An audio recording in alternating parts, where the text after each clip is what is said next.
Bom, o nosso estudo, continuando o direito administrativo, nós vamos estudar agora conceitos de atos administrativos, ok? Bom, para o mestre Eli Lopes Meireles, ato administrativo é toda manifestação unilateral de vontade da administração pública que, agindo nesta qualidade, tenha por fim imediato adquirir, resguardar, transferir, modificar, extinguir e declarar direitos ou impor obrigações aos administrados ou a si mesma. São atos jurídicos que o Estado pratica para a realização de seus fins, exceto os contenciosos, ou seja, exceto as lides. Aí já tem a ver com o Poder Judiciário. Ou melhor, a administração pública desempenha a sua função por meio de atos jurídicos que recebem a denominação especial de atos administrativos. Tais atos administrativos, por sua natureza, conteúdo e forma, diferenciam-se dos que emanam do Poder Legislativo e do Poder Judiciário, que são as decisões judiciais, quando cumprem suas atribuições específicas de legislação e de jurisdição. Temos assim, na atividade pública geral, três modalidades de atos inconfundíveis entre si. São eles: atos legislativos, atos judiciais e atos administrativos, que é o motivo do nosso estudo. Para o surgimento do ato administrativo, é preciso que a administração use de sua supremacia de poder público, visto que, algumas vezes, nivela-se ao particular e o ato perde a característica administrativa, ou seja, deixa de haver aquela relação vertical, Estado, no caso a administração pública, e particular, e fica como a relação do direito civil entre particulares, aquela relação horizontal. Bom, igualando-se ao ato jurídico privado, precisa também que contenha manifestação de vontade apta a produzir efeitos jurídicos para os atos administrados, para a própria administração ou para os seus servidores, e que provenha de agente competente com finalidade pública e revestindo forma legal. A forma legal é o pressuposto lógico, né? Tem que estar previsto na lei. É aquele ato vinculado à lei, instituído lato sensu. Além das autoridades públicas propriamente ditas, os dirigentes de autarquias e das fundações que fazem parte da administração indireta, os administradores de empresas estatais e os executores de serviços delegados podem praticar atos que se equiparam aos atos administrativos típicos, ou seja, da administração direta. Quem é que faz parte da administração direta? União, Estados, municípios, Distrito Federal, tornando-se passíveis de controle judicial por mandado de segurança e ação popular, se produzirem lesões. Sendo assim, podemos conceituar o ato administrativo com os mesmos elementos fornecidos pela teoria geral do direito, acrescentando-se apenas a finalidade pública, que é própria da espécie e distinta do gênero ato público. Bom, vamos para os pressupostos dos atos administrativos. Competência. Para que o ato administrativo seja válido, tenha validade, é necessário que seja editado por autoridade competente. Ou seja, para a prática do ato administrativo, a competência é a condição sine qua non de sua validade, pois nenhum ato discricionário ou vinculado poderá ser realizado validamente sem que o agente disponha de poder legal para praticá-lo. Primeiro, é a competência do agente da autoridade pública, né, de criar um ato administrativo. E é claro, se for um ato administrativo vinculado, será um ato previsto na lei, objetivamente. Se for um ato administrativo vinculado, tem que estar previsto na lei. Se for um ato administrativo discricionário, o autor, né, a autoridade administrativa vai ter uma margem aí de flexibilidade, de opção de escolha prevista em lei, que leva a usar o critério da oportunidade e da conveniência, ok? Previsto, lógico, nesse ato. Portanto, entende-se por competência administrativa o poder atribuído ao agente administrativo ou agente da administração, como queira, para o desempenho específico de suas funções. A competência resulta da lei e por ela é delimitada. Assim, a competência administrativa, sendo um requisito de ordem pública, ou seja, contra todos, é intransferível e improrrogável pela vontade dos interessados. A competência é uma ordem congente. Finalidade. Outro requisito ou outro pressuposto fundamental ao ato administrativo é a sua finalidade, né? A finalidade do ato administrativo visa sempre atingir um interesse público ou social, né? Nunca há interesse particular. É um pressuposto lógico do nosso estudo de direito administrativo, né? Que é o coletivo, o bem comum, né? O interesse público. Bom, é assim, elemento vinculado de todo ato administrativo, discricionário ou regrado, porque o direito positivo não admite ato administrativo sem finalidade pública ou desviado de sua finalidade específica, que é o interesse público. Portanto, a finalidade do ato administrativo é aquela que a lei indica explícita ou implicitamente. Lembrando que ato vinculado ou ato regrado, ato da lei, previsto na lei, né? Sem margem de escolha, é uniforme, só tem um caminho. Ato administrativo discricionário, podendo ter aquela flexibilidade entre a conveniência e a oportunidade. Bom, não cabe ao administrador escolher outra ou substituir a indicada na norma administrativa, no caso, se for um ato administrativo vinculado ou regrado.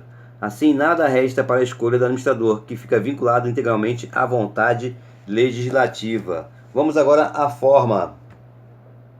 O revestimento exterior ou exteriorizado do ato administrativo constitui requisito vinculado e imprescindível à sua perfeição em relação à forma. Assim, todo ato administrativo é, em princípio, formal. O que quer dizer com em princípio formal? Solene.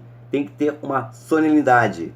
A forma é escrita, embora atos existam consubstanciados em ordens verbais e até mesmo em sinais convencionais. Ordens verbais, exemplo, o guarda de trânsito, quando ele fala para parar, coordena o trânsito ali, ele está tendo um ato administrativo de uma forma verbal, ou até mesmo sinais convencionais. Quais são os sinais convencionais? Sinal de trânsito, a placa já diz ali, né? Você olha para a placa, né? Então, isso que quer dizer, sinais convencionais, como ocorre com as instruções momentâneas do superior e inferior hierárquico, com as determinações de polícia em caso de urgência e com a sinalização de trânsito. Acabei de falar. O que convém fixar é que só se admite o ato administrativo não escrito em caso de urgência. Nas demais hipóteses e do rigor, o ato escrito é de rigor, né? O ato ser escrito em forma legal, sem o que se exporá a invalidade. Bom, um motivo ou causa é a situação de direito ou de fato que determina ou autoriza a realização do ato administrativo. O motivo pode vir expresso em lei, como pode ser deixado ao critério do administrador.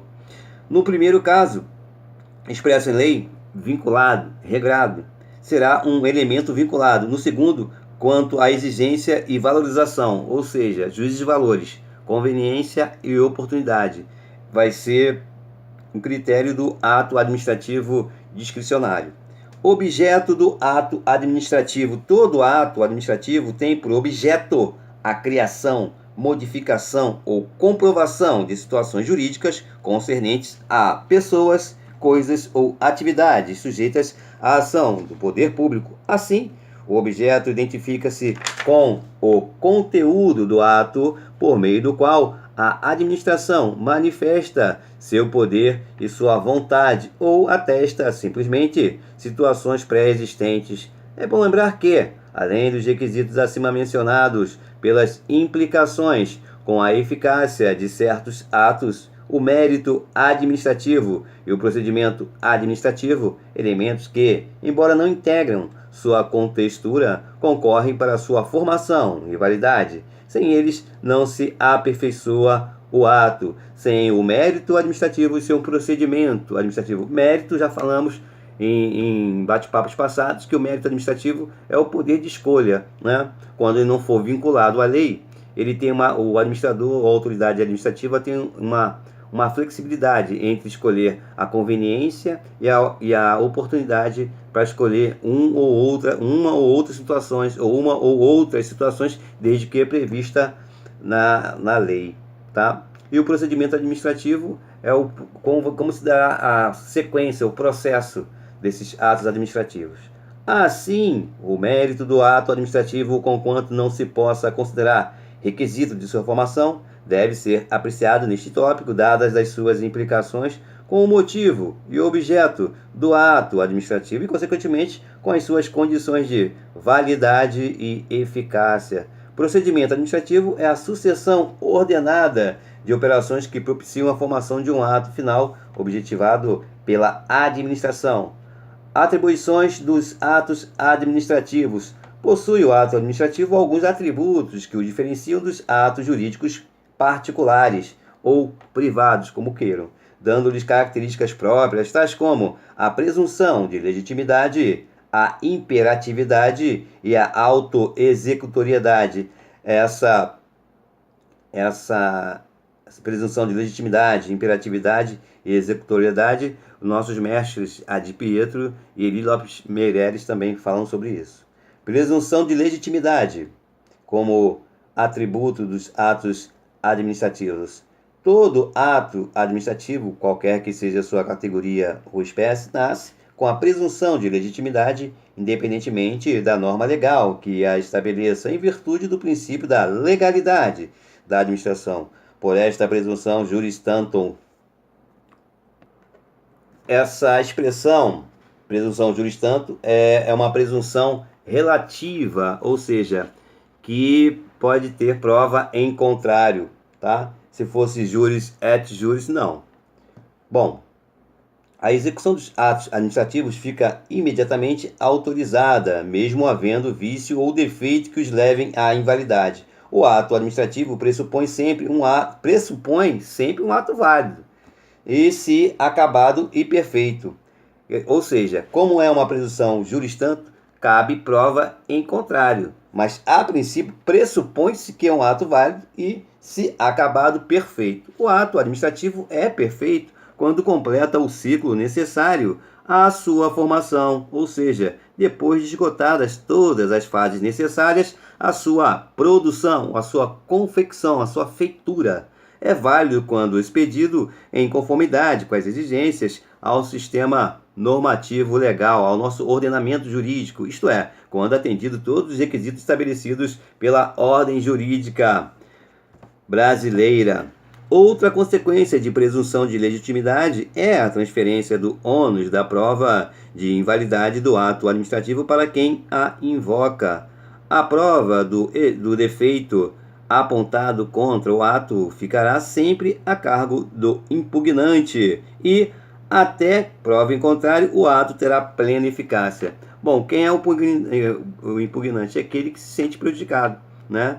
A prova do defeito apontado contra o ato administrativo, né, que é emanado da administração, a prova o ônus da prova cabe a quem alega, até porque isso já é um conceito básico, princípio básico do direito. A eficácia e a idoneidade que se reconhece ao ato administrativo para produzir seus efeitos específicos. A eficácia e a idoneidade que se reconhece ao ato administrativo para produzir seus efeitos específicos. Assim, todo ato é eficaz quando os efeitos que lhes são próprios não dependem de qualquer evento posterior, superveniente, como uma condição suspensiva, um termo inicial ou ato controlador a cargo de outra autoridade, ou seja, são atos independentes. Portanto, o ato administrativo deve ser perfeito, válido e eficaz. é igual comparando o negócio jurídico do artigo 104 do Código Civil. Perfeito, válido e eficaz, quando concluído o seu ciclo de formação, encontra-se plenamente ajustado às exigências legais e está disponível para produzir seus efeitos. Perfeito, inválido e eficaz, quando concluído o seu ciclo de formação e, apesar de não se achar de acordo com as exigências normativas, encontra-se produzindo os efeitos que lhes são próprios. Agora, perfeito, válido e ineficaz, quando concluído o seu ciclo de formação e estando adequado aos requisitos de legalidade, ainda não se encontra disponível para produzir seus efeitos típicos. Imperatividade é o atributo do ato administrativo que impõe a coercibilidade para o seu cumprimento ou execução, estando ele presente em todos os atos. A imperatividade fica mais clara no poder de polícia, né? Decorre da própria existência do ato administrativo, sem depender da sua validade ou não, visto que as manifestações de vontade do poder público trazem em si a presunção de legitimidade. Aqui nós falamos sempre, e aqui está o mérito administrativo, ou seja, sem depender de sua validade ou não, sem depender de quem? Do poder judiciário, tá? A não ser no sentido da legalidade, tá? Bom, traz em si a presunção de legitimidade. Assim, o ato administrativo, dada a sua imperatividade, deve ser sempre cumprido, ou seja, coercitividade, sob pena de sujeitar-se à execução forçada pela administração ou pelo Poder Judiciário. Lembre-se, no entanto, que nem todos os atos administrativos possuem tal característica, ou seja, de ser coercitivo. Veja, por exemplo, os atos anunciativos ou declarativos. Autoexecutoriedade, que também continua sendo um atributo, um requisito dos atos administrativos. Consiste na possibilidade presente que certos atos administrativos que ensejam de imediata e direta execução pela própria administração, independentemente de ordem judicial. Autoexecutoriedade é a mesma coisa que também, como tem no direito administrativo, a autotutela. Ele mesmo corrige seus atos, não precisa do judiciário para isso. Autoexecutoriedade, ele faz o que ele cria, os atos que ele cria, sem pedir ao judiciário. Ele autoexecuta, ele mesmo pode fazer. Bom, independente de ordem judicial. Assim, as prestações típicas decorrentes do poder de polícia em atos de fiscalização, por exemplo, podem ser exigidas e executadas imediata e diretamente pela administração, sem mandado judicial. É aquela história da fiscalização. Para fazer uma fiscalização, no caso da vigilância sanitária, eu vou pedir ao judiciário que me dê uma autorização para fiscalizar? Negativo. Por quê? Porque tem autoexecutoriedade, tá?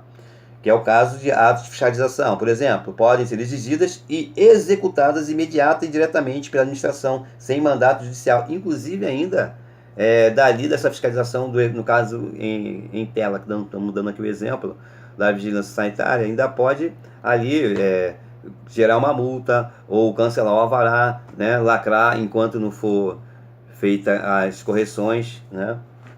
Tudo pertence à autoexecutoriedade.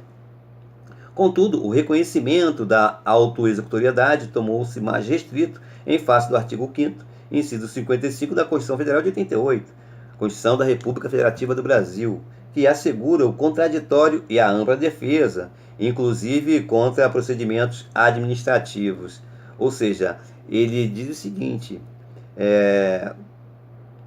o contraditório e a ampla defesa está versus a autoexecutoriedade, ou seja, a administração, no caso, estamos dando um exemplo da vigilância sanitária, me executa, né, lacrar ou aplicar uma multa, e eu tenho o direito de ampla defesa e contraditório. Classificação dos atos administrativos. Inicialmente, podemos classificar os atos administrativos quanto aos destinatários gerais e individuais. É bem claro, bem elucidativa a própria nomenclatura. Gerais, atos administrativos gerais ou regulamentares, que é outra nomenclatura, são aqueles expedidos sem destinatários determinados, ou seja, erga omnes, contra todos, entre aspas, né? Com finalidade, essa expressão erga omnes quer dizer contra todo mundo, ou seja, não tem específico. com finalidade normativa, alcançando todos os sujeitos que se encontrem na mesma situação de fato abrangida por seus preceitos. Por isso que eu falei entre aspas. Ou seja, se destinam a sujeitos indeterminados e não individualizados, e todos aqueles que se veem abrangidos pelos seus preceitos.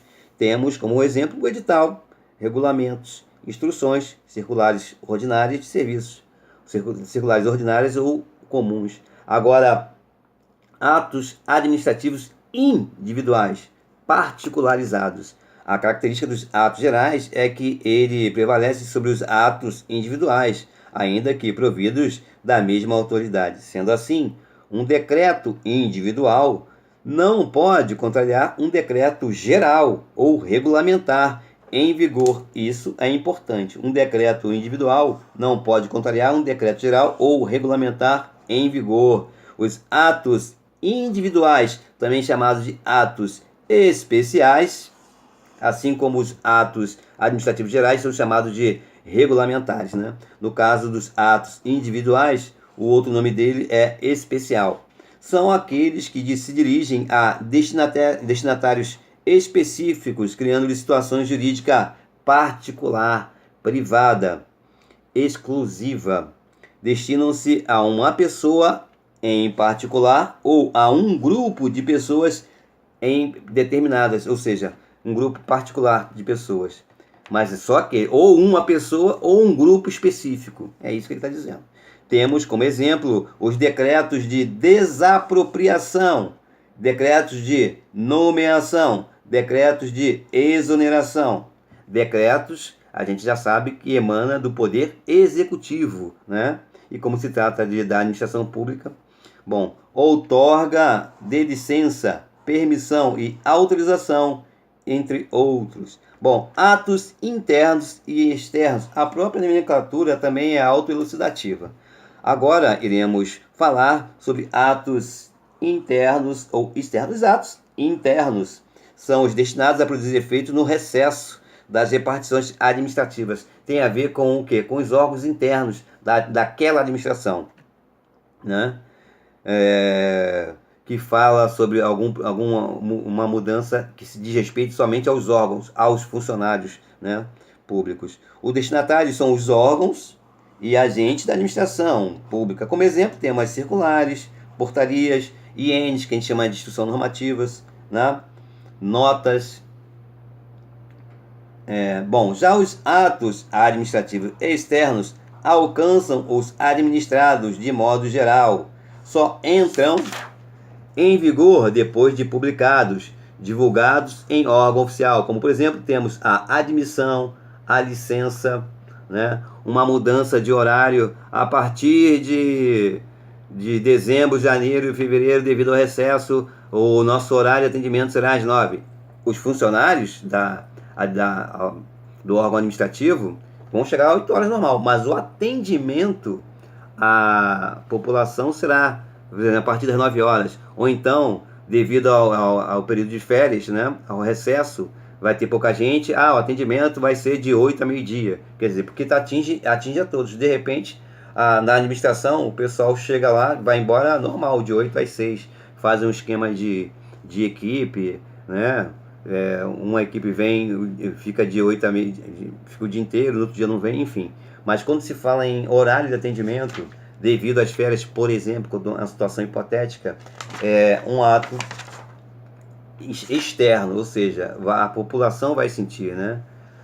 A publicidade de tais atos, no caso, atos externos, é princípio de legalidade e moralidade administrativa, que se impõe tanto à administração direta, União, Estados, municípios, Distrito Federal, como à administração indireta, ou seja, fundações, autarquias, sociedade de economia mista, empresas públicas, tá? Porque ambas geram bens e dinheiros públicos cuja guarda e aplicação todos devem conhecer e controlar.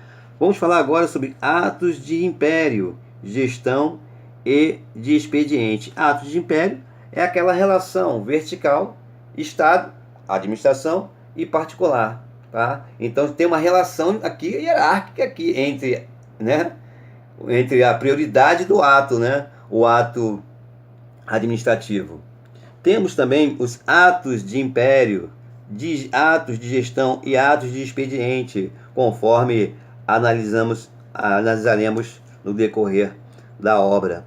Quanto ao ato administrativo de império ou de autoridade, também a gente pode encontrar essa nomenclatura. O ato da autoridade, ato de império, ato de mando, né?